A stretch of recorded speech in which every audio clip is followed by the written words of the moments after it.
Hi friends, welcome to my channel fun with cooking. आज मैं prawn आलू की सब्जी बनाती हूँ। ये बहुत ही टेस्टी सब्जी है। जो लोग नॉनवेज खाते हैं उनको तो पता ही है, ये बहुत ज्यादा टेस्टी होती है एंड बहुत इजी होती है। तो चलिए पहले इंग्रेडिएंट्स देख लेते हैं। इस डिश को बनाने के लिए मैंने लिया आलू। प्रॉन तो चाहिए। इसको अच्छी तरह से इसका आउटर कोट निकाल के अच्छी तरह से साफ करके रखा मैं। एक छोटा सा प्याज और लिया, एक टमाटर और 3 हरी मिर्च। तो चलिए बनाना शुरू करते हैं।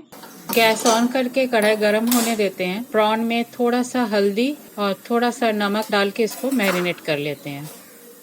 कढ़ाई भी गरम हो गया। इसमें 1 चम्मच और थोड़ा सा तेल डालेंगे। तेल को थोड़ा सा गरम होने देंगे। अब प्रॉन को इसमें फ्राई कर लेंगे। प्रॉन फ्राई हो गया, इसे तेल से बाहर निकाल लेते हैं।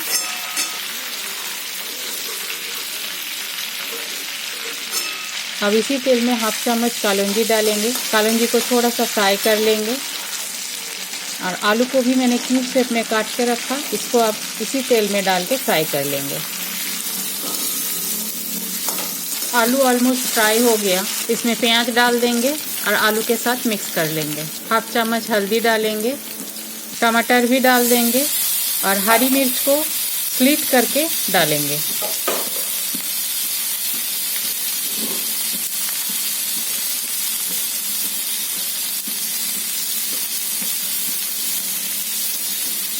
अब सभी चीज़ों को अच्छी तरह से मिक्स कर लेंगे। सारी चीज़ अच्छी तरह से मिक्सअप हो गया। अब इसमें 1/2 चम्मच जीरा पाउडर डालेंगे। टेस्ट के अनुसार नमक डालेंगे। मिक्स कर लेंगे। 1 कप पानी डालेंगे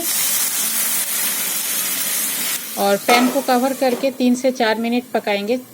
हीट को भी लो कर देंगे। 3-4 मिनट हो गया। सब्जी को एक बार चेक कर लेते हैं।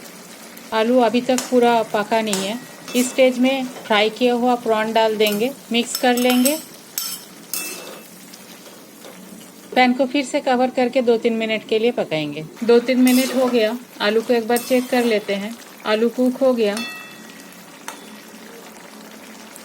गैस को फुल कर देते हैं और स्पैचुला का पीछे का पोर्शन से आलू को थोड़ा सा स्मैश करते हैं। इससे ग्रेवी ठीक हो जाएगा। आप चाहे तो यहाँ गरम मसाला पाउडर यूज़ कर सकते हैं, पर मैंने नहीं किया क्योंकि गरम मसाला पाउडर का जो फ्लेवर है वो प्रॉन का फ्लेवर को ओवरकम करेगा, इसलिए मैंने यहाँ गरम मसाला पाउडर यूज़ नहीं किया। मेरा सब्जी बनके तैयार है। गैस बंद कर देंगे। पैन को कवर करके थोड़ा सा स्टैंडिंग टाइम देंगे। मेरा आलू और प्रॉन का सब्जी बनके तैयार है। ये बहुत टेस्टी होती है। रोटी, चावल, पराठा, पूरी किसी के साथ भी आप इसको खा सकते हैं। आप भी बनाइए, जरूर बनाइए और अपना ओपिनियन मेरे साथ शेयर जरूर कीजिए। मेरे चैनल को लाइक, शेयर और सब्सक्राइब करना भूलिएगा मत। Thanks for watching my video and have a good day.